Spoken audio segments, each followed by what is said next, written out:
लापुर सयू तामसा नदी पुल के पास में वृक्षारोपण और तामसा नदी बचाओ अभियान के तहत मड़हा बिसुई नदी बचाओ अभियान के तहत एक कार्यक्रम आयोजन किया गया है। यहाँ पर क्या है कार्यक्रम, जो है कैसा है कार्यक्रम? ये कार्यक्रम हम लोगों का, पहले तो सभी श्रोताओं को मैं नमस्कार करता हूँ।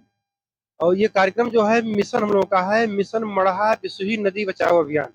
इस मिशन के तहत जो है, जो मड़हा और बिसुही नदी विलुप्त होने के कगार पर है, इसके कटे जो है ये नदी जो नाली का रूप ले लिए, तो हम लोग का जो अभियान है कि इस नदी का चौड़ीकरण हो जाए, इसकी जो सीमांकन उसको सीमांकन कर दिया जाए और दोनों तटों पे वृक्षारोपण सघन रूप से हो जाए और नदियों में जल का स्रोत संचय किया जाए ताकि पशु पक्षियां जीव जंतु उसमें अपना वास कर सके। क्योंकि एक कहावत भी है, कहा भी गया है कि जिस घर में व्यक्ति रहते हैं वही घर सुरक्षित रहता है। इसी प्रकार से अगर जल में भी मछलियां रहेंगी, जीव जंतु रहेंगे, तभी जल नदियों में बना रहेगा, जल का संचय बना रहेगा। तो हमारा उद्देश्य है कि पर्यावरण को बचाना है, नदी को जल युक्त और हरियाली युक्त बनाना है ताकि जमीन का वाटर लेवल बना रहे और जो बीमारियां चल रही है वो इन्हीं का दुष्परिणाम है, ताकि बीमारियों से भी छुटकारा पाया जा सके। आपका परिचय? जी, मेरा नाम मंसूर भाई, मैं मणि प्राण संगठन का अध्यक्ष हूँ और मैं इस मिशन को पहला ये कदम था हमारा, ये पहला प्रोग्राम था यहाँ करने का। और हमारा उद्देश्य ये है कि हर एक ऐसे नदी पर, ऐसे पुलों पर जाके गांव-गांव में इसकी जागरूकता फैलाएंगे और सरकार से और लोगों से भी इस पर अपील करेंगे, इस पर ध्यान दें और नदी को हरियाली युक्त और जलयुक्त बनाने के लिए अपना सहयोग प्रदान करें ताकि आने वाले भविष्य को संकट से उबारा जा सके। अभी तक कितना कार्यक्रम आयोजन हो चुका है? अभी तक इस मिशन के तहत पहला कार्यक्रम है, बाकी ऐसे तो हमारे हर साल 12 से 15 कार्यक्रम होते रहते हैं, बड़े कार्यक्रम। तो आप देख रहे हैं हमारे साथ जो है कवि जी हैं, जो हर्ष कवि हैं, और इनसे बात करते हैं। क्या सर आए आप, जो है कार्यक्रम में कैसा लगा आपको?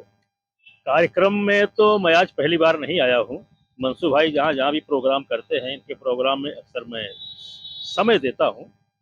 तो इनका कार्यक्रम जो है जितनी भी सराहना की जाए कम है, क्योंकि आजकल अच्छा ये जो मिशन चला रहे हैं, ये स्कूलों में जाके मड़हा बिसुही के किनारे जाके जो पेड़ लगा रहे हैं, इसका इन्हें कोई पारिश्रमिक नहीं मिल रहा है। ये खुद पौधा तैयार करते हैं और जाके लगाते हैं। आज जो बीमारियों से ग्रसित हैं, सारी बीमारियां इसी वजह से हो रही है, ग्लोबल वार्मिंग। तो इससे जो पेड़ कट रहे हैं, पेड़ लगाए नहीं जा रहे हैं, तो ये हमारे लिए आगे चल के, चूंकि यही एक कारण था, आपको मालूम होगा जिस समय सुनामी आई थी, एक ही कारण था, पेड़ों का अनवरत कटाव। पेड़ कटाओ ठीक है, लेकिन कम से कम लगाना भी तो चाहिए है? ये हमें जीवन देते हैं, इन्हीं की कृपा से हम आज जीवित हैं। पेड़ नहीं रहेंगे, जीव नहीं रहेगा, धरती नहीं, पूरी धरती शमशान हो जाएगी। जिस तरह से पेड़ कट रहे हैं रोड के किनारे, फिलहाल वो तो कटेंगे ही, चूंकि रोड का चौड़ीकरण हो रहा है, लेकिन ऐसे बहुत सारे पेड़ कट रहे हैं तो उन पे लगाम लगनी चाहिए, क्योंकि जल स्तर इस तरह से घटता जा रहा है, ये समस्या हो जाएगी। का बिगड़ गया है, प्रदूषण पूरे देश में ही नहीं पूरी दुनिया में फैल गया है। ग्लोबल वार्मिंग को लेकर के पूरी दुनिया में चिंता है, इस देश में चिंता बहुत बड़ी है। और पर्यावरण संरक्षण में ही इसी महीने, जो विगत महीने 26 करोड़ से अधिक वृक्षारोपण हुआ है। इस देश के यशस्वी प्रधानमंत्री और मुख्यमंत्री योगी आदित्यनाथ ने अपील भी किया है, अपनी माँ के नाम पर एक पेड़ लगाओ। जिनको भी अपनी माँ के प्रति आस्था है, श्रद्धा है, प्रेम है, विश्वास है, माँ के नाम पर एक वृक्ष लगाना ही चाहिए। आवश्यक नहीं है कि आपके घर पर अगर जमीन नहीं है पेड़ लगाने को लेकर के, कहीं भी आप लगा सकते हैं, लेकिन एक वृक्ष अवश्य लगाइए। पर्यावरण संरक्षण को लेकर के योगदान करिए। अकेले सरकार, भारत सरकार हो या प्रदेश सरकार के बूते ही ये कार्य संपन्न नहीं हो सकता जब तक जन जागरण नहीं होगा, जन सहयोग नहीं होगा। हर जन आगे बढ़कर सड़कों पर उतर करके इस कार्य को करते हुए सफल बनाने का प्रयास नहीं करेगा, तब तक सफलता नहीं मिल पाएगी।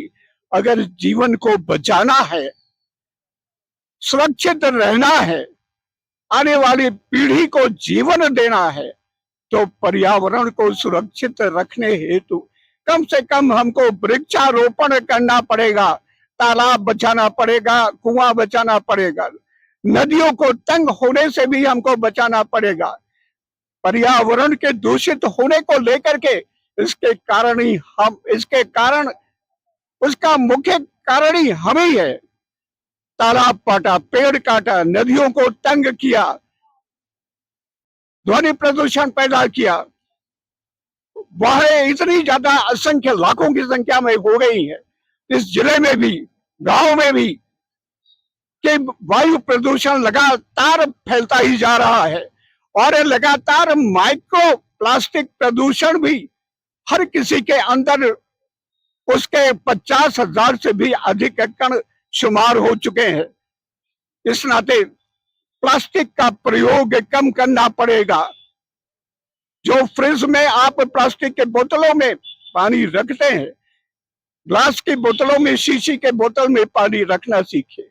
खाद्य पदार्थों को, गर्म खाद्य पदार्थों को दुकान से पन्नी में लाने के बजाय आप बर्तन में लाना सीखिए। बाजार हाट करते समय हमारे बुजुर्ग झोला लेकर के जाते थे, झोला फिर से ले जाना सीखिए।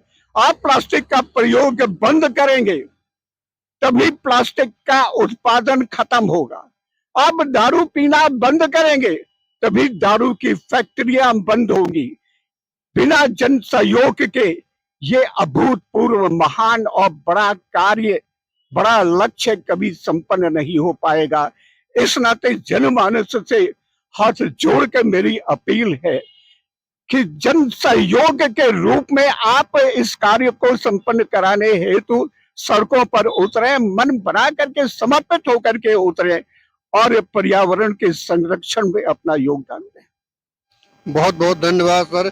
इनका मानना है यहाँ पर ये जो कार्यक्रम हो रहा है इसका मुख्य उद्देश्य है कि पर्यावरण बचाओ, हमारी जो पुरानी विरासत है, नदी, कुआं, नाला, ये सब पुराने जैसा आ जाए और पेड़ पौधे को लगाया जाए। जैसे कि अभी हाल में आप देखा 2 साल पहले लोग भूल गए, तो ऐसा में मानना है कि पर्यावरण बचाओ, ये जो नदी संरक्षण बचाओ अभियान चल रहा है, आप इसका कवरेज देख रहे हैं। हमारे साथ बात करने के लिए मुख्य जो यहाँ के अध्यक्ष हैं, संगठन के महासचिव हैं, ये सारे लोगों ने बात की। इसके लिए आप देखते रहिए अयोध्या अब तक। धन्यवाद।